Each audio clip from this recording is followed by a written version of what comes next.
Hi everyone, this is Chris. Thank you for joining me.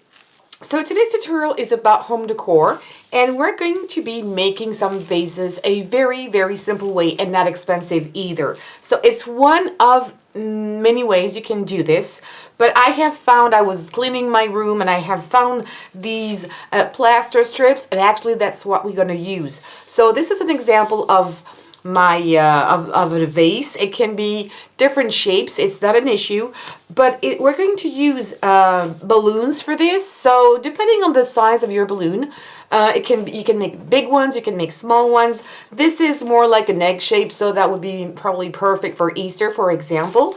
And if you don't blow your balloon too much, you can have smaller sizes like this one, or it can have also a very round shape. You can also use a bowl, but I really wanted to make some vases and have a nice centerpiece or home decor for Easter or celebrating spring that is around the corner. So I have already blown my balloon. So if you want to have small balloons, you might want to choose water balloons because they're much smaller. And you're going to need something to put your balloon in just to stabilize it, so you have your two hands available if you need to. So I'm just using an old container like this. You will be using, of course, plaster strips. So normally you can find these. That's what we used to do when you had a broken arm, for example. Now you don't use this any longer, but you can still find a lot of these at your local pharmacy, but also in craft shops, and it's very easy to cut. I'm at the end of mine, but you can just cut it very easily using scissors, and you're gonna cut small or big if you have a very big balloon, small strips, and you can see it's really easy to cut. I'm going to take that one away, and then you will be using a little bit of water, tap water, normal temperature, room temperature, and that's it. So of course you can do this technique also using old newspapers and glue, but today is strips because I had them and I wanted to use them up, and also because it's much faster because it's quite thick. If you had to use newspapers to do this, like paper mache, that works fine, but you will need a lot of thickness and put layers and layers and layers to really have this thickness we have here, and it's sturdy. I mean, you can break it, you can cut it, but it's quite sturdy, and you won't be able to build it so quickly with using paper. And it's not that expensive, actually. So I'm going to put my balloon here, and you don't need to put anything on top. It's going to go off very easily. And I've already cut my strips down, so I'm just, okay, let's put it this way so you'll see better. Putting the strips into some water, and I'm protecting my workspace here. I put some foil onto my table because there's water dripping. I'm not taking too much water away, actually, because afterwards we're going to smooth it down, because I'm not sure you'll, yeah, here you'll be able to see it. You can see the canvas, canvas of the strips. You see the markings and the little holes, but we're going to smooth this out later. And you're just going to layer all your pieces of strips like this. I'm going to take away this thing here. Right. And you're going to put the other one just a little bit on top.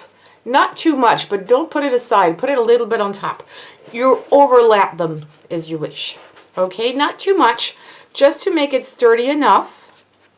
And it's going to glue to itself, and it's going very quickly, very quickly, and it's going to dry overnight depending on your room temperature. Of course, the hotter it's going to be in your room and the quicker it's going to dry. I would wait 24 hours though to make sure it's really dry before you just blow up your balloon, but I'll show you that later. So just continue doing this.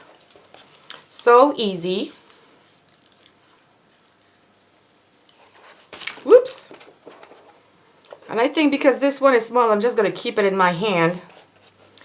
And then if you need to, you can add a little bit of water, and we're going to smooth it down, which means that we're going to transfer this plaster, oops, I'm going to transfer it on top and hide all these little holes there.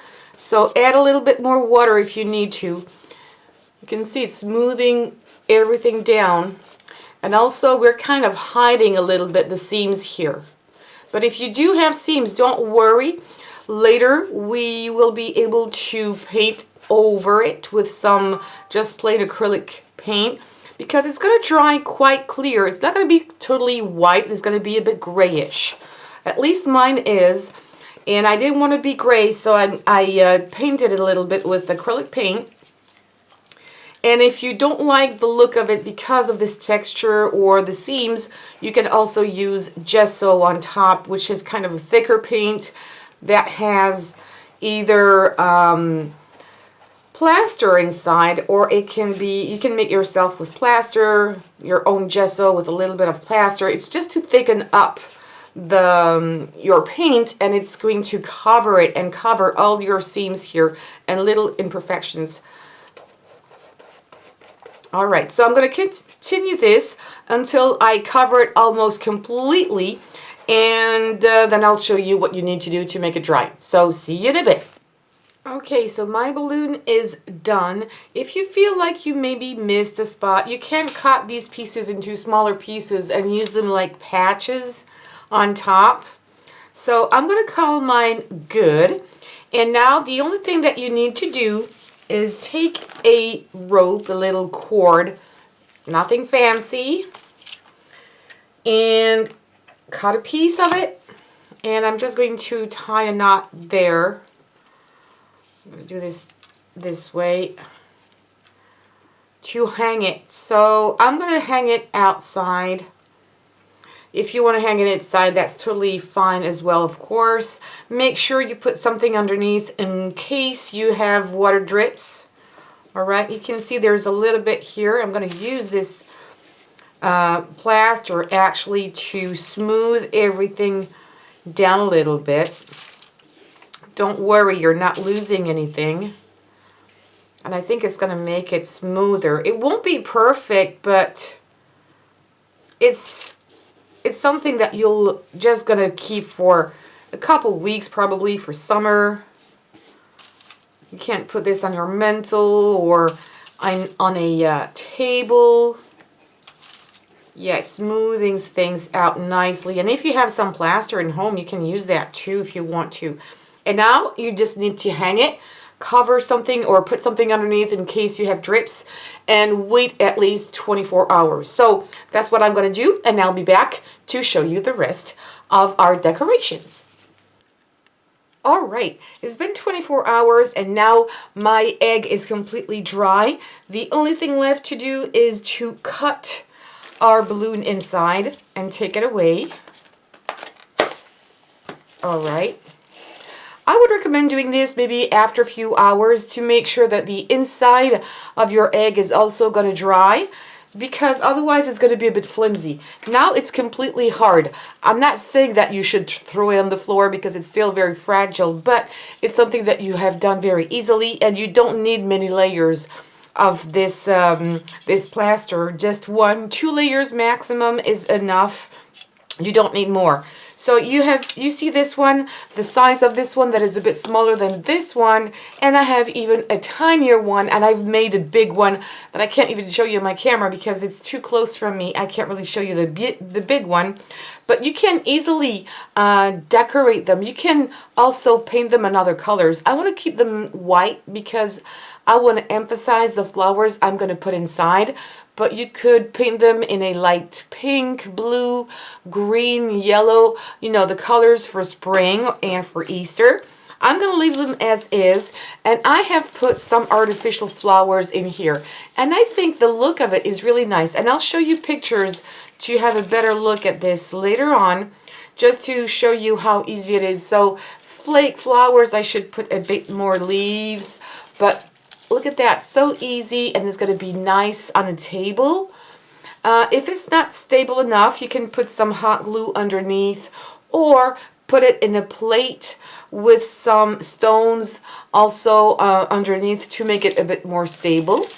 But really nice, really cute. Look at this, and I'll show you better on another one. I'm going to use the nice small one, and I'm going to put a few flowers in here. Again, they're artificial, but look at that. You can use a tiny one and just put a few flowers inside here. Of course, take your time for the decoration, but I think it's really nice on a table. If you don't have a big table, you can make just one. Look at that. How nice. Some little flowers. Maybe I put in too much. You can also have the option to put only one inside. This is a bit too pale. I would probably use a pink one, just like that. Look. Just like that. I think it's already really nice. Maybe the background is a bit too white, but I think you get the gist. And also what I would recommend is taking one and cutting it on the side. So the one I'm going to show you is one that is a bit bigger than this one, and I have cut a hole here quite large, and I'm going to show you this right now. I'm just going to take the flowers off. So as you can see, I have cut my my paper here, my oh gosh, I just forgot the name, plaster. I have made it an oval, and then I have used these, you know, this is kind of a moss for artificial flowers. You've got the green one and the gray one. If you can find the gray one, it's specifically made for artificial flowers. The green ones are made to be wet for natural flowers. So I used the gray that I've cut in two pieces, put it in here, and then I used some wire. These are green wires. Any wire will do, but these are specifically made for flower arrangements. And I've cut them down to small pieces. And since I have bought these flowers, maybe sometime in your craft stores, you can find bags of flowers. They were normally in bouquet, but maybe, you know, people sometimes steal a flower or two. They can't sell the bouquet any longer of artificial flowers. So sometimes they pick up all the flowers that are alone and sell them into some packs. And that's what I did. I bought this one, I'm sorry, with different flowers inside. So I took this wire, cut it down, and I've made a little hoop there, a little one, and I've stuck that into my flower. So I have something longer to get in here and stick the flower in there so it's not going to move. And I've done that to all the flowers. And now you can make a nice embellishment. And I've also put some leaves. I also buy leaves in garlands, and then I cut them down. I think it's much cheaper. See again my wire. And there you go. You don't even see the wire because it's hidden behind a flower. And you can go along like this all around your piece. And no one's going to see really your hole. If you take time and embellish it the right way, it's going to be really, really nice. It's another way of decorating and using your eggs in a different way, in a different position, some vertical, some on the side, some completely on the side like this.